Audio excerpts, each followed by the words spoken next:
What's up, guys? There's been a bit of discussion on the new grenade mechanic where you can drop them to your teammates, and this HLTV article touches on some of the points I wanted to mention.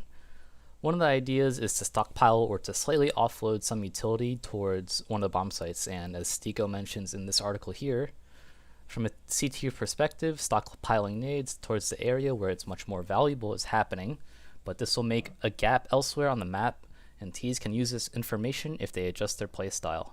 Mind games are going to take place more often. Is there really one CT behind that smoke constantly re-smoking from one position? Or is he doing that on purpose, trying to bait us into a stack? People might call this gambling, but at the top level, almost every step is just a calculated risk. These risks vary depending on the opponent you face, the style of player that anchors a certain position, or in general their economy. This was still a thing, to be fair, even before this grenade change happened.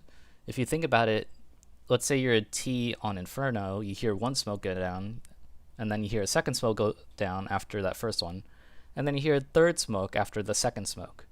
Do you actually assume it's 3B? You don't necessarily think that because there's so much time in between.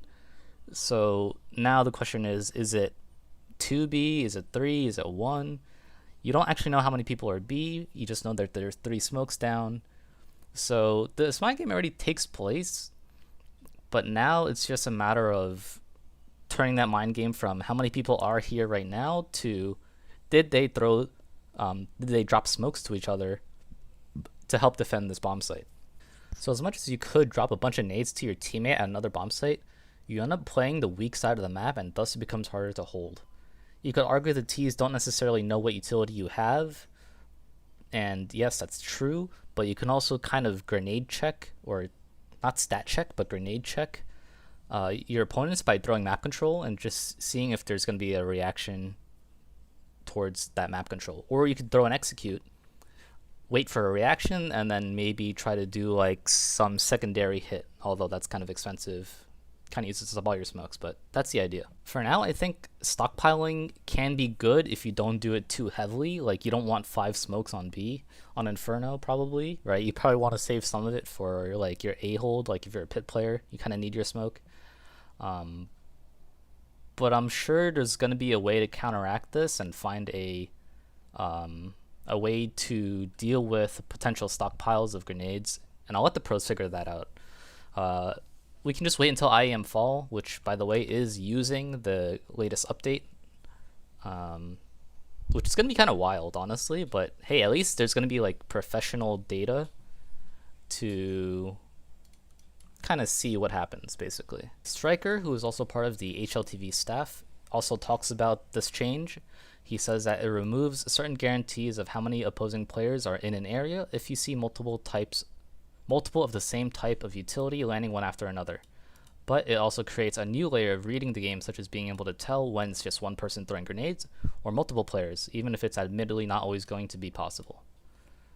And this is also another interesting idea that I had, but in practice, it's pretty easy to figure out how many people are there based on how many waves of utility come out. And you can see this if, for example, one player is throwing like 3 smokes. That's going to take time, it's going to be staggered, it's not going to work. So here's a round from the Elisa Fall Invitational. This is Apex versus Sinners in the Swiss round 2, and what you're going to see is Asilion is going to get dropped a ton of util, and he's going to one-man fake execute A while his team goes B. So let's play that.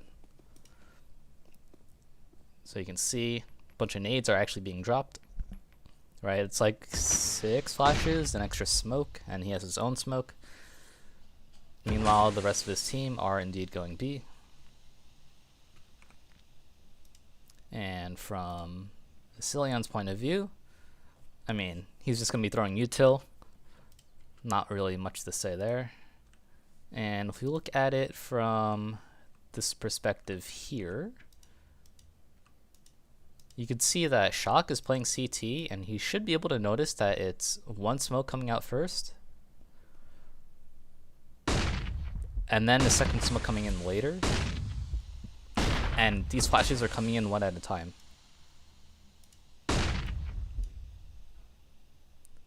Right, so Shock First of all, here's everything is going off one at a time. He's also on the bomb site and doesn't really see anyone. And actually gets the 1D onto Asilian, which is like even more salt in the wounds. All of the while, you have B-Stick, who is all the way on the B bomb site, trying to hold down B. Him and Neofrag, kind of a neat crossfire on the bomb site. There's not really much else to say. The fake was pretty bad. The rotate like kind of happened. You can see Zedco and Oscar moving over, but it's still like a 2-1-1 or a 2-1-2, so not really that effective of a fake.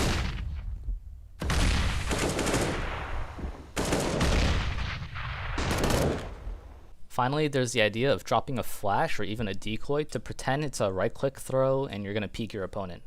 And in an article, Moses talks about this, and he says that he's interested in how repeatedly dropping a flash to clear corners will actually work in practice, and thinks that it will need to get patched out regardless of its use in pro play. So to illustrate this, there's a clip of JoJo from Mythic doing this. As Twitter's... Wait, I'm gonna do it. Where is he? On? Yo, I could keep flashing stuff. Go, go, go. He turned it! He turned it! So yeah, that's the thing. And as he mentioned in that little clip, you can keep doing this as long as you stay alive and as long as you can keep grabbing that smoke, or that flash. I think this is powerful if you don't have ways to take cover. As you saw from the clip here, that CT was kind of stuck in limbo because I assume he was trying to walk up and get some info, and then just like got caught out in the open with not really anywhere to hide behind.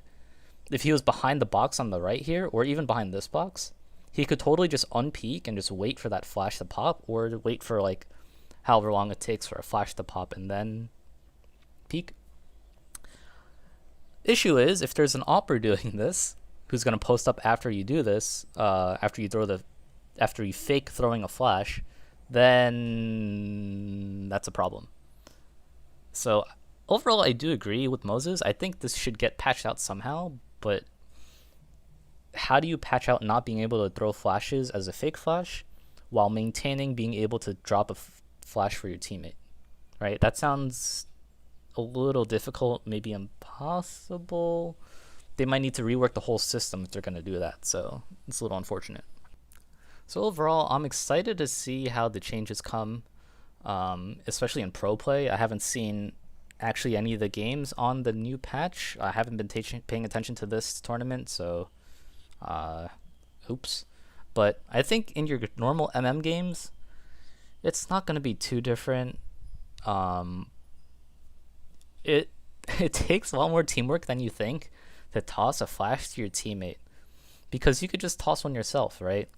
Especially in like mid to lower level play, not as many people are going to know lineups, not as many people are going to know set flashes or whatever.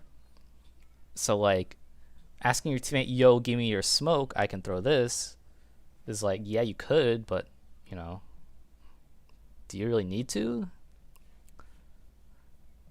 I think in pro play it'll be interesting, but not that interesting, just a little interesting. In matchmaking and pugs, unless you're playing with a group of people, it's not going to be terribly impactful. What are you stand on the change? Alright, thanks for watching. Like the video if you liked the video.